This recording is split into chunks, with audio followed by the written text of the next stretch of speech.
welcome back to another episode of MSL Lead Chronicles, where leaders learn from leaders. I'm Mary Morton, and along with my buddy Chad Fellers, we have casual talk about the challenges and successes in medical affairs with the most exciting and impactful professionals in pharma. As always, we have another great one for you today, so stick around. Welcome back to another conversation here at MSL Lead Chronicles, where leaders learn from leaders. I'm your host, Chad Fellers, with my nifty sidekick, Mary Morton. Happy New Year, Mary. How are you? Happy New Year. I am doing great. How about you? I'm doing pretty well. I haven't broken a New Year's resolution yet, so I'm feeling really good. How many did you make? I didn't make one this year. So listen, we are succeeding. So setting ourselves up for success, that's what we do around here. How about you? New Year's resolutions? Mm-hmm. I actually did make one New Year's resolution, and it was that unless it's a quick answer or question, to do it by telephone instead of text or you email. mean yes or no? If it's beyond yes or no? Or like, what time are you going to be here? Or, personal and business, Wow. And like with my team, sometimes it's really quick to do that.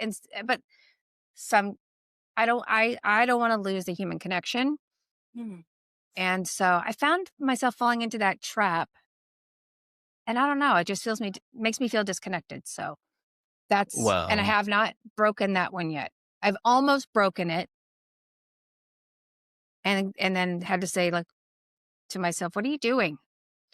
Well, best of luck. I know we're 8 days in, so hopefully you can, or 7, is that right? We've completed 7 days of a new year. We're on our 8th, and so keep going on that, Mary. I'll be sure to check back maybe here in a little bit. So before we get started, I just wanted to remind everybody that towards the end of March, upcoming, we have the Medical Affairs Professional Society meeting. It's in Denver, beautiful Denver this year.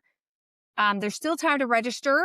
So go to medicalaffairs.org to get your registration done. The first day, March 22nd, is just a ton of awesome masterclasses.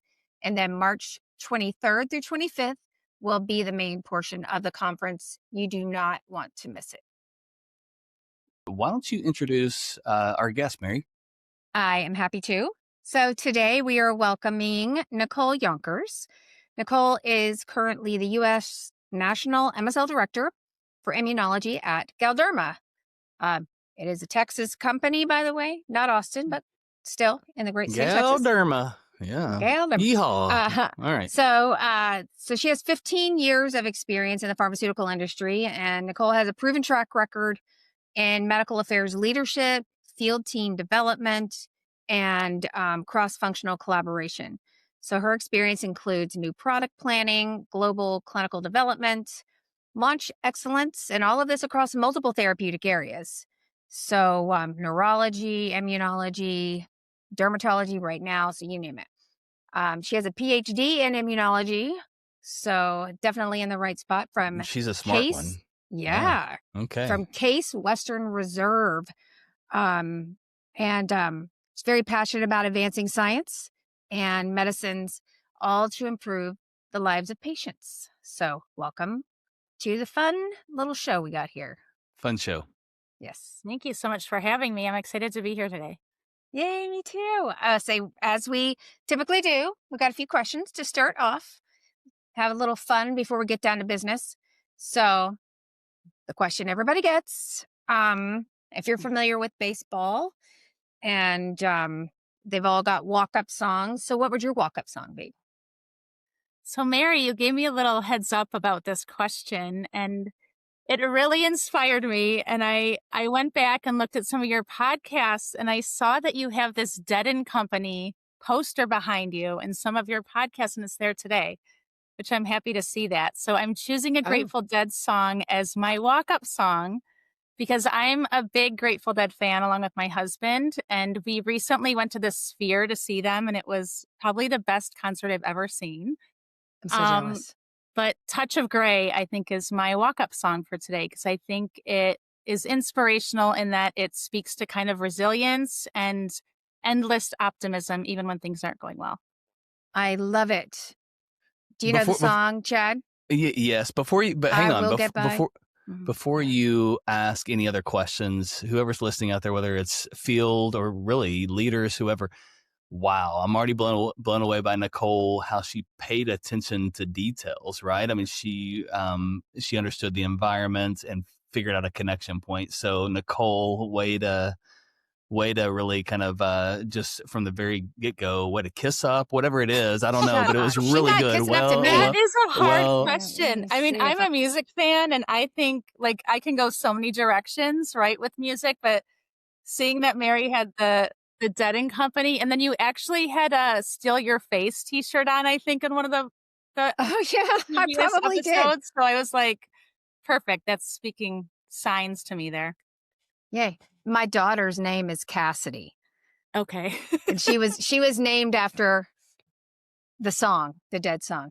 So, I have a Kaya, and that's from a Bob Dylan or Bob Marley album. So yeah. Oh, I love it.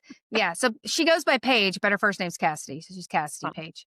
I didn't know that. I've learned something new now too. Thank you, Mary. Yeah. After all these years. Okay. All right. I thought I told you Paige was named after Cassidy, the song. Okay.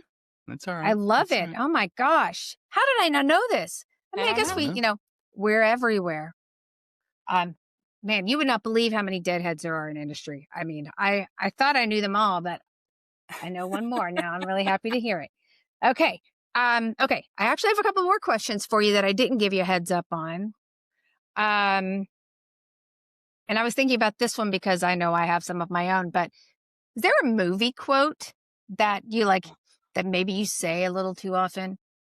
Absolutely not, because I'm terrible at watching movies, and I fall asleep when I start watching movies. So I'm not a movie quote person by any means. I can't even answer the question. Oh, my kids make fun of me. I have like movie narcolepsy. Movie narcolepsy. That might be a real thing. I suffer from that periodically. You never asked me that question, Mary. That's a great one. I like it. Do you have one? Yeah, it was from last week's Lifetime. No, I'm just joking. I would say Friday is probably mine. Unfortunately, bye Felicia. Yeah, it's Friday. You ain't got no job. Yeah, I won't finish it. So anyway, yeah, I could go on and on. The useless brain cells that are going to that. But go ahead with your other questions. Well, I mean, I will say that I have a notorious ability to sound like Loretta Lynn. So I won't do it today, but I do. Thank you.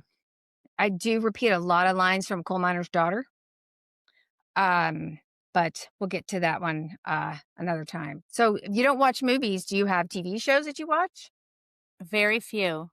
I mean, I try to watch these like series, and I'll watch, a few episodes, and then I like can't keep up with like my husband as he's watching. And so then I just give up because I feel like he gets so much further ahead, and yeah, I'm out of the loop.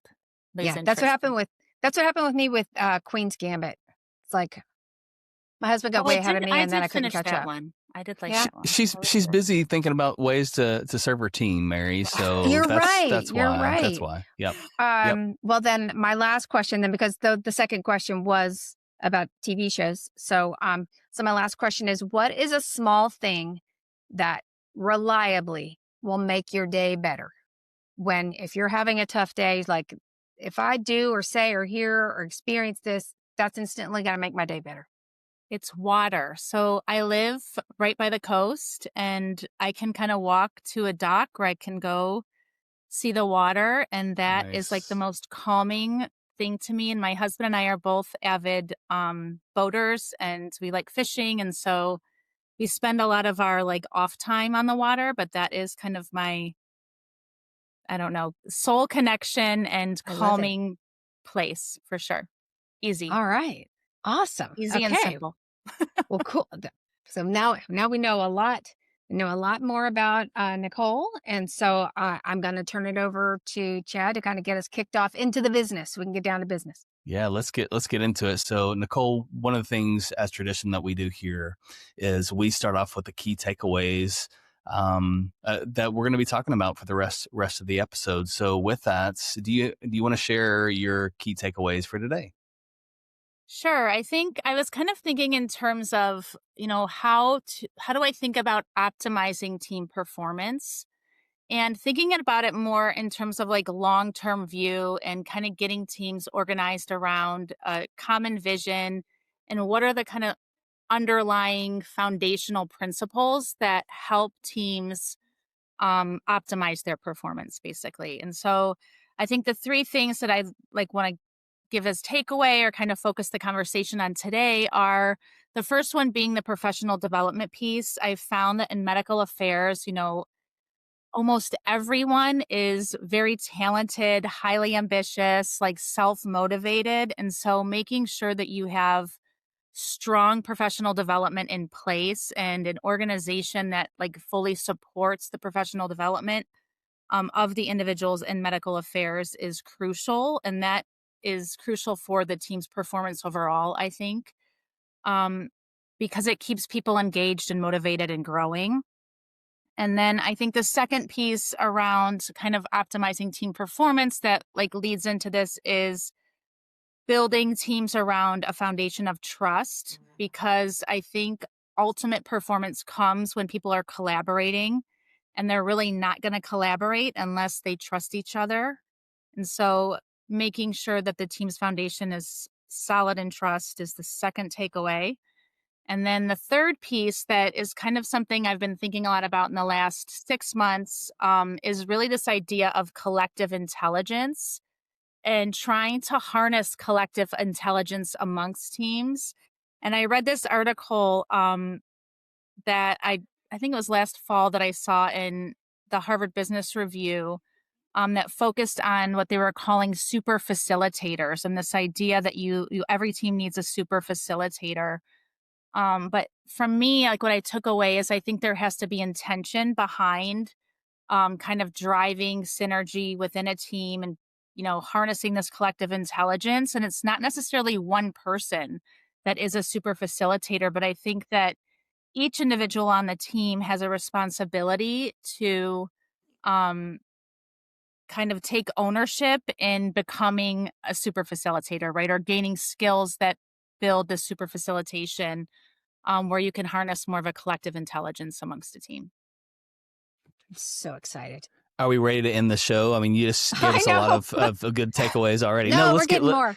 And besides, I love the word collective intelligence. That really just captured my. I mean, I love them all, to be clear, these topics. But wow, I don't know if I've ever heard collective intelligence. That's going to be pretty cool. I can't wait to talk more about that. But before that, let's start with development, because as you know, and probably experience, strong teams really don't grow by accident. So love to hear some of your ideas for professional development. What do you think is critical in that vein to have available to offer your team? And if you have any stories you want to share along with it, that'd be great. Yeah, I think I have a lot of different examples where I think I've seen like very strong professional development. I think it starts with the conversations that, leadership is having with the individuals and making sure that there's a mutual understanding of what the development goal is for the individual. And that could be within a role or kind of building competencies towards the next role that they're interested in. And so I think just defining what that is like has to be the first step. And then once that's defined, I think that there's a number of different ways, that these things can be approached. But what I found to be very helpful is, the more people that know about someone's development interest within an organization, the more opportunities that, you can identify or be uncovered. And I think it also helps in terms of if you are going to identify opportunities within the organization for someone's professional development, it is helpful if you can find things that can actually impact the business at the same time. So you can kind of get a win-win where you're developing an individual to help them build competencies where they might have gaps or gain experiences that they haven't had before so that they can speak to those when they go for their next role. And at the same time, you can do them maybe in areas or where there's a business need at that time. And so they can make a business impact or help the organization overall as well. Thank you. You're So welcome. one of the things that you were saying was, making sure as many people as possible are aware of what this person's developmental goals are. Um, how do you go about that? How do you introduce that whole concept? Yeah, and I don't know that it needs to be like super broad, but I think it could be focused and intentional. And so when you hear that somebody, say, wants to eventually move into an in house position if they're field based, I Hmm. think helping make connections with the people in house to let them know that this person has interest in that type of a role, so that if and when they might need help with a project or, there's a gap in that department or area of the business, that they can maybe think of this person to maybe help fill a project or step in when there's a need. So I think it's more about kind of networking even internally to help or providing introductions or creating like mentorship opportunities. There's lots of different ways of doing it, but I think it's helping build that intentional advocacy and networking that aligns with their personal development goals. I love that. It's great. Nicole, how, in your opinion, how early should you start having these conversations with your individuals on your team? I mean, I start immediately, right? I think Yeah. everyone develops and has needs at different times. Obviously, I think the stretch or extra kind of professional development project type work or preceptorship, like if you're going to be spending time working on things outside of your role, I think that you have to be efficient in your role and able to meet all of your, you know, goals and objectives prior to actually going into a stretch assignment or, Yeah. you know, working in another part of the business potentially. But I think that you can have these conversations and there can be like small pieces that, whether it's like uncovering or identifying what the next step is or what the next project is or what maybe type of experience somebody wants to have, you can start having those conversations early on. um just because it changes over time and it kind of like gets the gears kind of moving right for everyone in thinking and helping provide ideas to people about what could be. Because I think a lot of times with development, it has to do with even the leadership team seeing the potential in someone and kind of communicating where they see their strengths and their potential to help them move forward with their own ideas on what could be. I like that a lot. I think one of the things, just even thinking through like this new generation of employees as well too, when you think about where priority lies, where it may not be driven by, I mean, always money is going to be a factor, but then also happiness and growth and those types of things as well too. The earlier on that can be introduced, whether it's actually put into play or not, I think as long as you, to your point, as long as you set fair expectations from the very beginning of, hey, because this is a stretch thing outside of your remits, one of the things I will be actively looking. I do want to understand what that is, and I will be looking over it over the course of the next 6 months. One of the things that you need to do, or is really ensure that you're we're comfortable in the role that you're in and responsibilities to be able to help facilitate that opportunity to make sure you have the bandwidth. But even having that conversation in the very beginning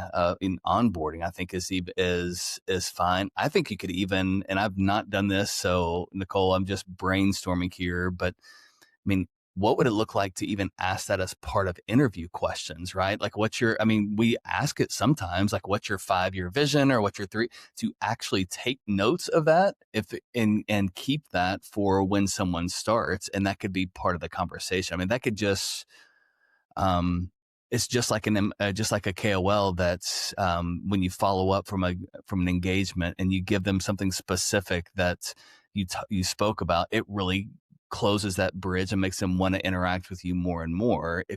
and builds the trust much quicker. I mean, I think what a better way to build trust with your team than to even incorporate that from an interview conversation as well too. What are your thoughts on that? Yeah, no, I totally agree. And I've definitely have done that and seen that happen before in interviews, just trying to understand like what someone's ultimate goal is. If they know that, it's Yeah. good to get that out front so we can, again, like, I think sometimes these things can take time too, to build and develop. And it comes down to like advocating internally for people. And so you can start that as early as possible, or building awareness internally so that everybody knows, and there could be support for that individual to continue developing within the organization.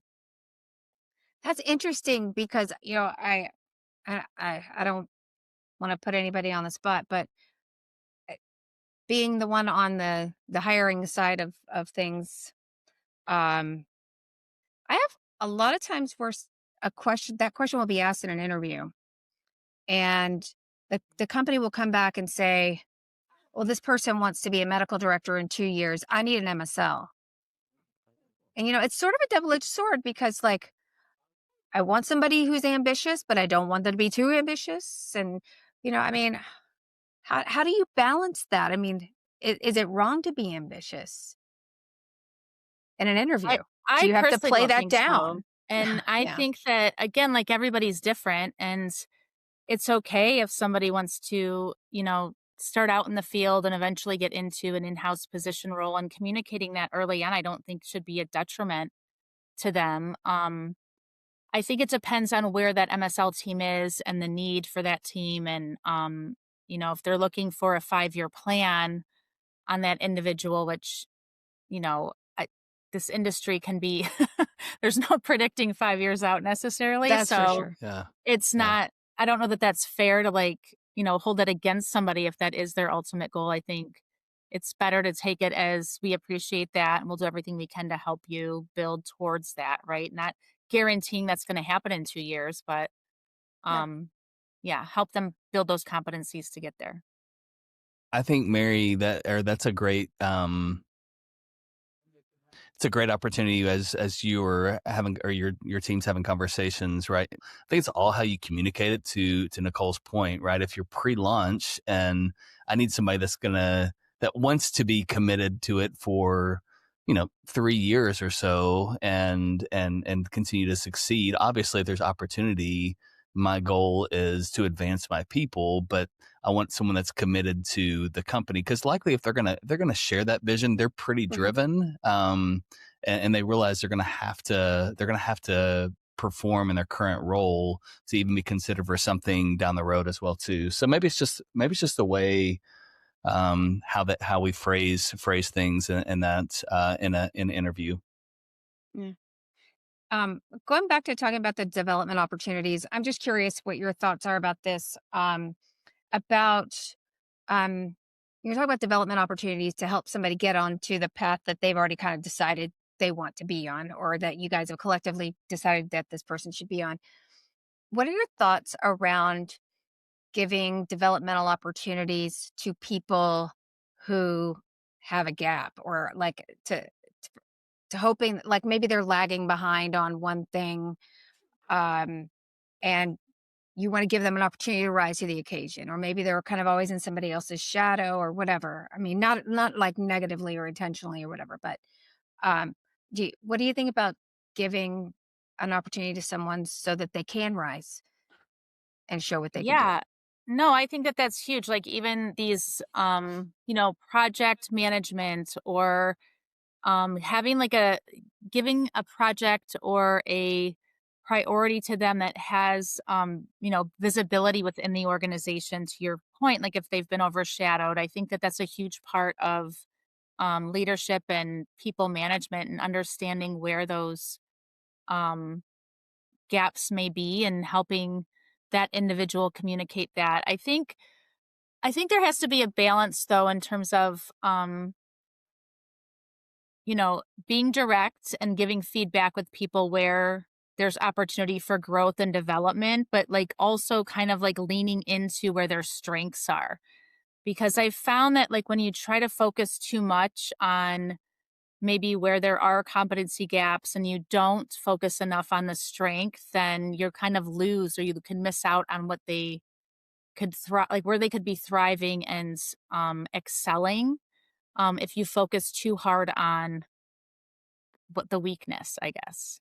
So I think there has to be a balance to both of those. Thank you. Yeah, that's awesome. Yeah, I wouldn't, to just echo that, I know you didn't ask me, Mary, but I would love to hear your input. Thank you. Hey, yeah, I love that. Thanks, Mary, for asking me as well too. I think it really, to Nicole's point, I do think, like if you were to ask me to drive Excel charts and things like that, I mean, or any administrative work, I mean, that would not be my gifting. I do think there are some scenarios around competencies that are core to the job. Maybe that there's a lack of, like, I can think of a few times, we were trying to start this whole insight process, and what is an insight versus information, and to help, I had one person that was really struggling with that. So I decided just to do something a little bit different. I wanted him to really take over the lead of analyzing the insights and things like that. And it just opened up an opportunity for them to see, okay, the difference between this doctor thinks this medicine is great to this doctor thinks that this medicine is great because of this, that, and the other, minus the still gaps, so they can understand, okay, hey, this is what it really means to do that. Sometimes seeing those things helps open up eyes to that. So, but I agree. I think this whole idea of strength finding and really building a team that has diverse strengths, they're going to have sustained long-term fulfillment if they're able to live in those giftings more so than struggling with something they just are not designed or equipped to do. So it's a tough balance. Nicole, last year we had Lee Gervitz join us to discuss many things. But one of the things that sticks out is development as a way of, what was the phrase, Mary? Was it building your bench? Building your bench, yeah. Building your bench, yes, so to speak. Bench. So like bench, your bench. Wow, that sounds really weird. Okay. Well, I was just making fun of your dog patch accent. I know you were. Yeah, you were. Yeah. So, but anyway, back to the important question that Mary interrupted. Like your depth chart, okay, so of running backs or wide receivers or even players, like who will be ready to step up when the opportunity presents itself. So how do you see the strategy that you're talking about playing into something like that? So like the succession planning you're talking about with, yes. Yeah. No, I mean, again, it comes down to early communication and this idea of like potential, right? And making sure that you communicate the potential to the individual as well as all of the key stakeholders, right, internally. And not only in medical affairs, I think, but I think with the cross-functional partners, it's also critical to make them aware of who is kind of in line for succession planning. Because I think, again, this can create opportunities for them to be seen as a leader, be given projects, so that it kind of can speed up or help with the movement, over time. And I think it also is great because, you can have them fill in in areas like if there's going to be people out of office or projects that, you have multiple priorities going, you can give one to the person that is kind of in line for that succession plan. So early communication, I think it should happen across the organization as broadly as possible and just be direct, I think, where the gaps are, right, with competencies and what they need to build to be able to step into that type of role and succeed, very quickly. I think of some really good bosses that I've had in the past, and some of the ways that I've seen them set things up is they try to do it in a way that it's a no-brainer for when that opportunity comes, just based on the experiences like you were talking about, the opportunities to get exposure, seeing how they're working to close those gaps and the competencies like you just discussed, et cetera. So I think that's great. So this development, I think it's a great transition actually. So you're intentional in being supporting development of your people. the byproduct of that goes into your second point. So you were talking about, trust and empowerment to foster the collaboration, which I'm really interested in getting into. But I think, again, because I talk to lots of different hiring managers, yeah, I hear the word empowerment a lot. What do you mean by empowerment, um, uh, as a leader? Yeah. And this was something that I was honestly curious about, like going into people leadership, because I think I was like so science focused for many, many years before I got into people leadership. And this was honestly like a huge transition for me to go from thinking solely about science and kind of scientific communication and going into thinking about, how important people are for business Hmm. and what motivates people and then how to empower people. And so I felt kind of vulnerable and like I didn't know what I was doing, 6 or 7 years ago when I got into people management. So I read a bunch of books about like how do you build trust and what is empowerment and what does this mean? And I think the most simple way that I kind of think about it now is empowerment is when people are bought in, right, to the overall goal, vision, and purpose of what they're doing. And I think that buy-in comes when they are involved in helping set the vision, purpose, or, goals that they're working to achieve. And then it's giving them kind of space to do the job in the way that they think that it should be done, right?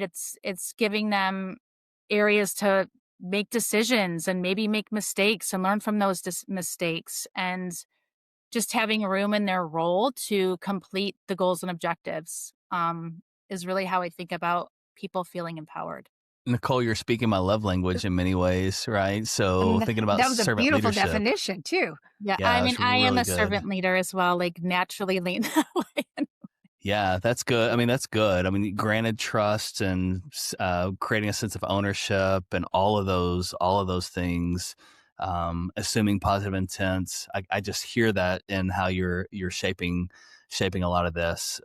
So thank you for reiterating something that I'm so passionate about. It's really good. So one of the things that you had said before is, talking about feeling motivated and people that are motivated and inspired when others can see them and their potential beyond what they ever thought they could achieve.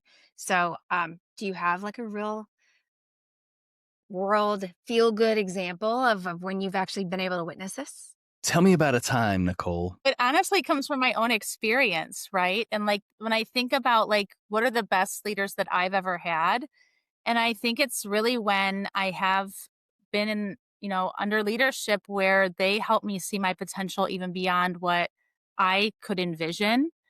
And so it's again like leaning into people's strengths and helping them. And um yeah, I think one example that I've had on my team was, you know, it was one of these examples where we had an individual who, had interest in helping with like clinical development, right? And their fields, medical, um, an MSL, but then they wanted to kind of be the lead on clinical development support for the MSL team. And it was during a time when we were building out, a pipeline product, and there was a lot of support that was really, needed by the medical team and could really help the organization optimize the development of a product. And what ended up happening was, through this project work of this individual that we kind of initiated and helped advocate for internally, and, we worked for months and months on, building this relationship between these two departments of clinical development and medical affairs. And it ultimately led to this individual getting a new position, which was created, which we kind of wrote and created, um, because we identified this need within the business, that was kind of shaped around this individual's interest and the opportunity that existed within the organization. And so I think that that is probably one of my, I don't know, most proud examples of, being able to optimize potential that way. And kind of advocating for this new position that hadn't really existed. Does that sound familiar, Chad? Maybe a little bit. Yeah. Chad went through a very similar situation with someone that reported to him as an MSL, and she has now made a career in clinical development. Yeah. Oh, that's So great. I get little chills for moments like this. It's a lot of fun. It's a lot of fun. So a lot of that though, so when you talk about, I mean, identifying things that people can't see in themselves and then giving opportunities, it's little deposits, routine potentially, that will help instill some of that trust and confidence. So building trust, our behaviors, the things that we say or do or actions that we have can often build it, or it can not only deposit, but can also take some out as well too, right? So how do you work to keep it positive, encouraging, even on some of the days where it's all of a sudden a 180-degree flip in strategy or something like that for the business need? Can you talk about that? Yeah, I think for me, it's just trying to maintain optimism, like even when I am struggling, right? It's the touch of gray song again, right? Going back to that and trying to be optimistic and resilient. And I think keeping the vision and purpose, right? Like in front of everyone, reminding them of why they are here, why are we doing this work? It goes back to the patients ultimately and trying to improve patient care, right? And providing education with physicians and advancing medicine. Um, I think I've also done exercises, I know, like with my team where, I felt like when the morale was down and like we'd have a team meeting, I'd try to like have each person go around and tell me like the best thing that happened to them in the last quarter, right? Like share a success story. Like remind me why like you want to be here and we're here and what we're doing is why it's important and why like how do you stay inspired? Right. So trying to bring forward those moments of inspiration or small wins that continue to happen, even when things don't always feel great or they're not on, the positive side of the spectrum necessarily. And that's the inclusion too. Like we're all a part of this mission, even if it's something like that. And the line is every silver lining has a touch of gray. If you're wondering, she wasn't talking about your hair. I was wondering, you saw me kind of pull at it a little bit there. So the innovations maybe just materializing out of this sort of environment or culture that you're building. Do you think the innovation is it organic or is it intentional? You're like, okay, I'm pushing these buttons, and so now the innovation is going to start. Or is it's just how it happens? So I think I've been on a few teams where I've seen this like synergy happen, and it is kind of like magic in a way when it's happening, where things, do become organic. But I think it's really important that it has to be intention, right? Initially for the whole team and every or almost every member of that team to be contributing to building this, cohesiveness and collaboration. So there is intention that's there. The innovation I do think comes from the collaboration, and once everyone is like in this cohesive environment, that's when I think things begin to innovate. And when people again feel empowered to kind of try things out, bring ideas forward, not be afraid to fail or say something wrong, that's when you really get the innovative genius that comes out. And I think to me, that's the like ultimate outcome of optimizing team performance, at least in our world or this, industry, is really when, they're going above and beyond kind of what the goals and objectives are. And you have, improvement, efficiencies, new ways of working that come out of the teamwork.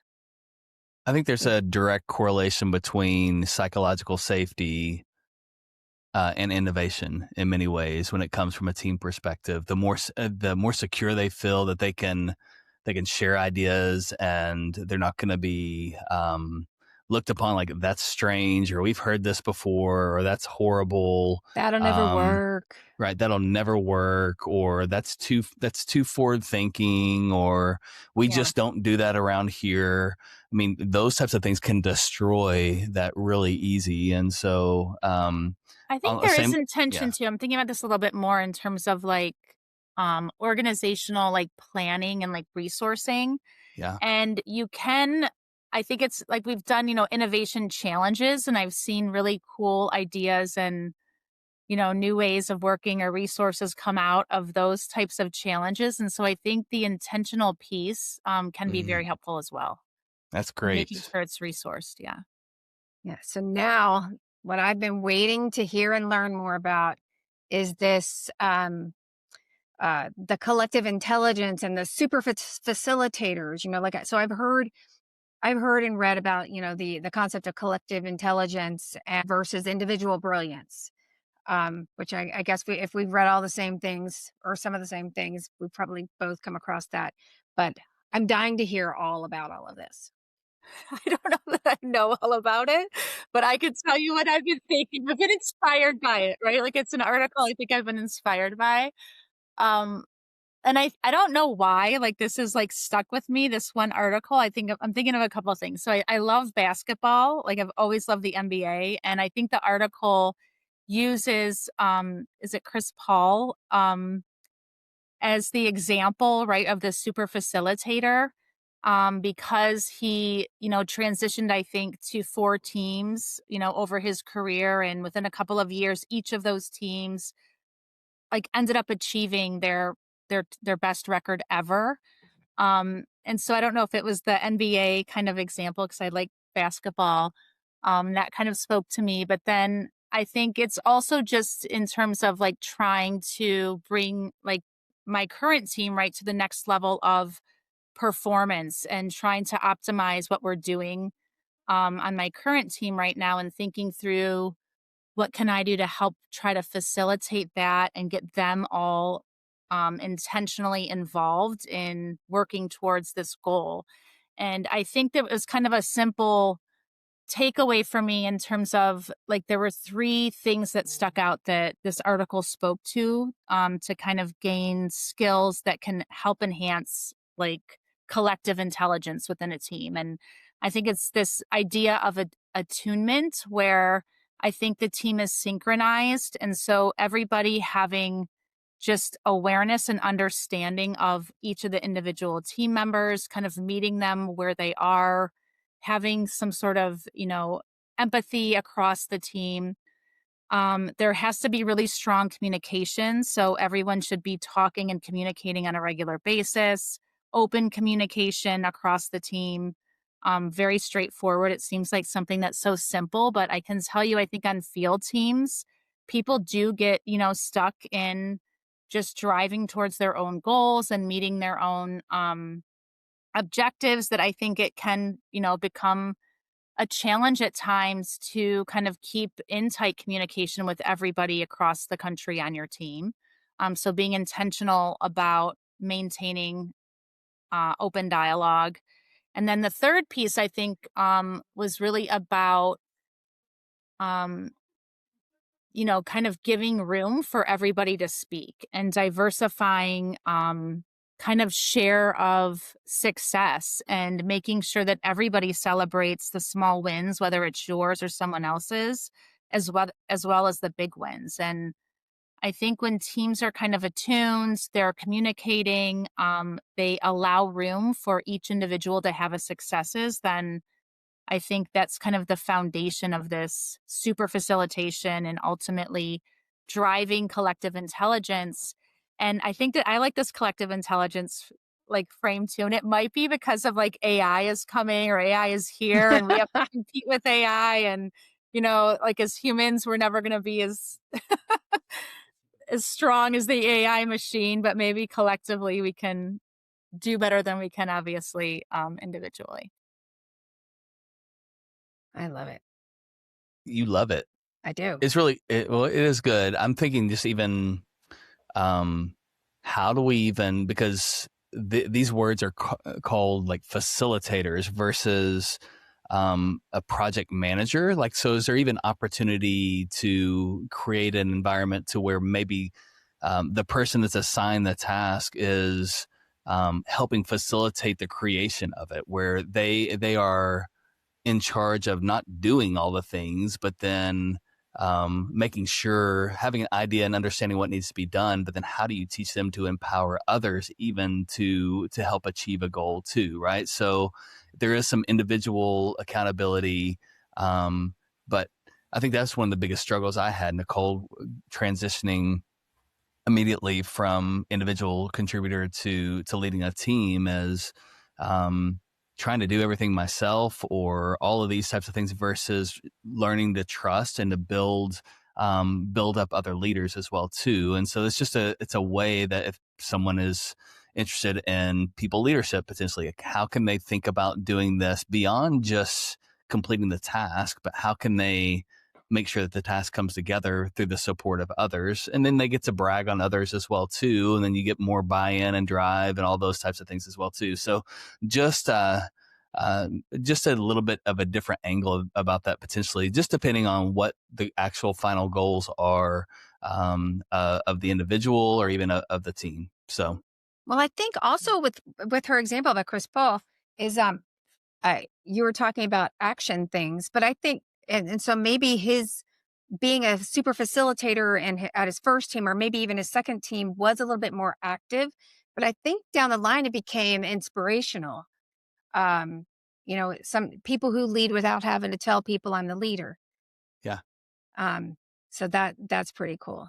Yeah, I think some people are just natural, right? Like at doing that, and they gravitate towards that. But I think that, from reading that article, I think there's a lot of just, basic skills that everybody can do. And if you get everybody operating and you have a team of super facilitators, right? Like that's what I want to do with my team.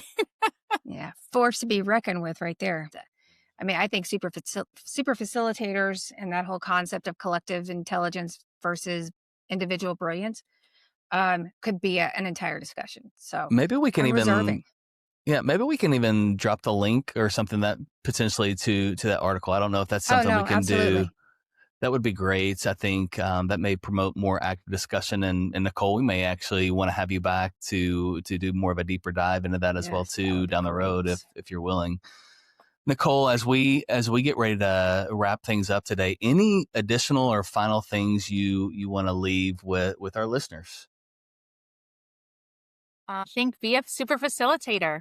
That should be the goal for everybody. Nicole, thanks so much. So thinking about a challenge for this week for those that are listening. So invest in development. Identify maybe one opportunity that helps your team grow skills for future roles or strengthen the broader organization. I think, Nicole, when you said that was really important, is how can you match, not just create things that support the individual, but then how can that maybe serve the greater organization as well too. So that identify one opportunity that builds both. Build trust. That was another thing we talked about. Choose one action. How about that? That empowers your team to think boldly and collaborate more openly. Celebrate that success as well too, and the learnings from that. Activate collective intelligence. I think that's a great word. So support the development of super facilitator. I think I said it right this time. And then just these small intentional steps will help create long-term momentum. But really, Nicole, thanks so much for joining us. And listeners, thanks so much for tuning into another conversation of MSL Lead Chronicles, where leaders learn from leaders. Remember that leaders don't develop in isolation. With that, keep leading with clarity, with curiosity, and with purpose. Until next time, have a good one.